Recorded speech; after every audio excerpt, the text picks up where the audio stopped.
Students, again this is your next topic, strategies for production. This is very important.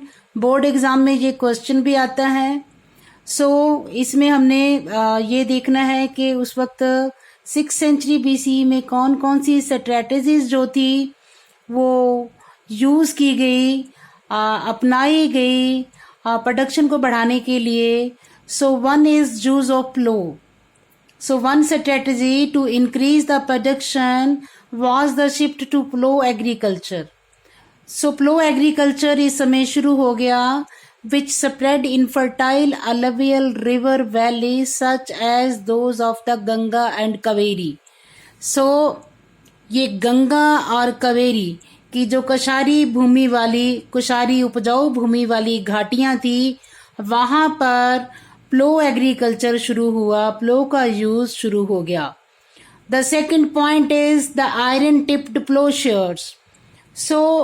प्लो को जो फाल लगते थे पीछे वो लोहे के थे और मजबूत होते थे, और it was use to turn the alluvial soil in areas which had high rainfall.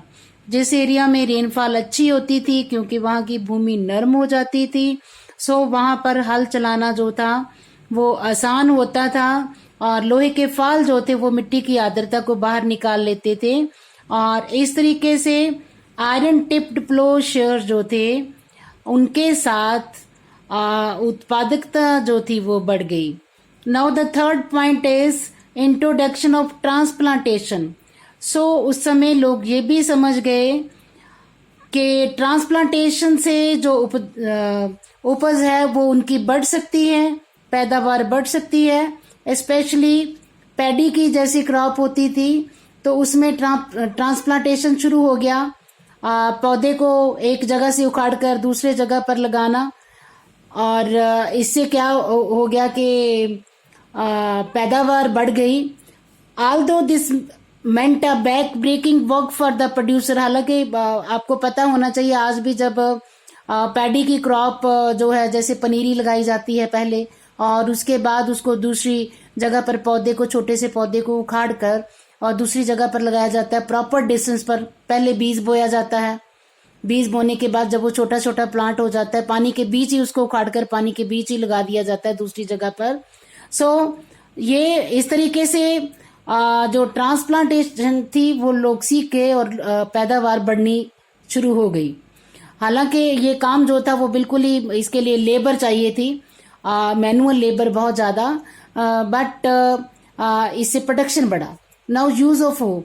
लेकिन कुछ एरियाज ऐसे थे like semi arid areas as a part of Rajasthan, Punjab, तो वहां पर 20th सेंचुरी में ही प्लो एग्रीकल्चर शुरू हुआ. और यहाँ तक कुछ हिली ट्रैक्ट्स थे, कुछ नॉर्दर्न ईस्टर्न का पार्ट था, वहां पर तो हो को ही प्रैक्टिस किया जाता था. हो भी आपको पता है कि हो को भी आगे जो है वो लोहे का फाल टाइप ही लगा होता है, लेकिन वहां पर एग्रीकल्चर जो था वो हो से हो मतलब कुदाल से किया जाता था. इसमें भी मैनुअल लेबर चाहिए थी, बहुत मेहनत चाहिए थी. Now use of irrigation. Irrigation को यूज करना भी लोगों ने सीख लिया.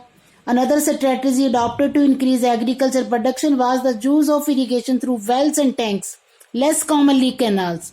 Canals तो ज्यादा नहीं बनते थे, नहीं बनाए गए, लेकिन ये था कि वेल्स जो थे या टैंक्स जो थे, जिसको हम कहेंगे कि आर्टिफिशियल रिजर्वायर्स जो होते हैं, वो बनाए गए. और उस पानी से जो था कि लोग सिर्फ वर्षा पर ही निर्भर नहीं रहे, अब लोग इरिगेशन भी करने लगे, फसलों को सिंचित करने लगे. Now land grant system.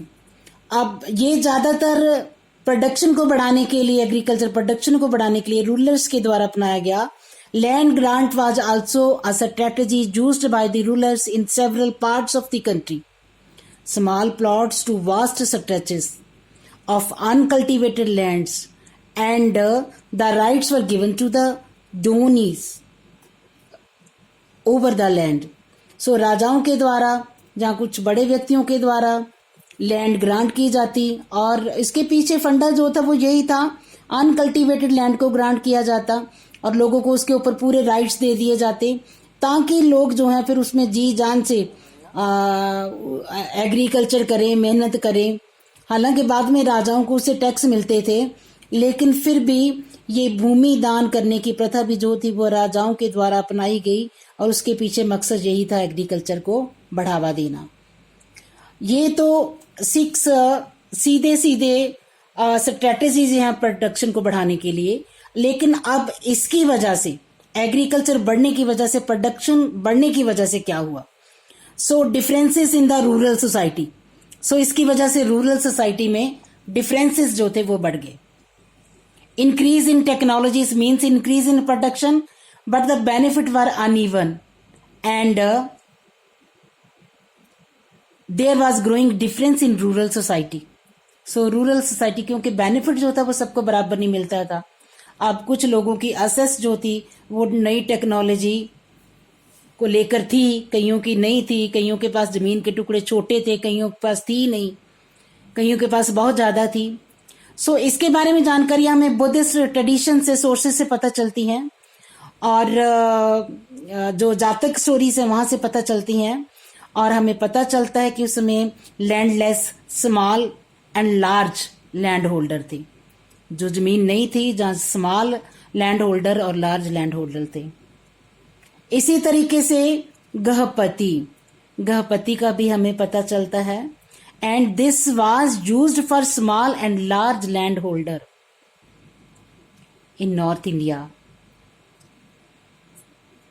Landless को छोड़कर लार्ज और स्मॉल लैंड होल्डर के लिए गृहपति वर्ड यूज किया जाता था, जिसका कल्टीवेटर्स के ऊपर कंट्रोल होता था। लेकिन गृहपति का मतलब ये भी था कि वो घर का मुखिया होता था। उसके घर में जो बच्चे होते थे, औरतें होती थी, जहाँ स्लेव्स होते थे, सबके ऊपर उसका अधिकार होता था। और घर के जितने भी रिसोर्सेस होते थे, चाहे वो एनिमल होते थे, लैंड होते थे, घर होते थे, उस सब पर भी उसका अधिकार होता था। और कई बार तो गृहपति वर्ड का जो यूज है वो सिटीज में रहने वाले, टाउन्स में रहने वाले जो एलाइट थे, लाइक मर्चेंट्स और बड़े लोग, उनके लिए भी किया जाता था। सो साउथ में भी कुछ इसी तरीके के डिफरेंसेस जो हैं वो हमारे सामने आते हैं। साउथ में वेलार्स, उजवार्स एंड आदिमई, ये 3 कैटेगरी थी। और उजहवार जो थे और वेलार्स जो थे, वेलार सबसे बड़े होते थे, बड़े लैंड होल्डर, और स्मॉल लैंड होल्डर जो थे वो उजहवार होते थे। और उसके बाद आदिमई, और आदिमई जो थे वो एक तरह से स्लेव टाइप लैंडलेस ही होते थे। और इसके लिए जो हमारे पास सोर्स है वो संगम लिटरेचर है, जहां से हमें ये पता चलता है कि इस तरीके के जो साउथ की रूरल लाइफ थी वहां पर भी डिफरेंसेस पाए जाते थे।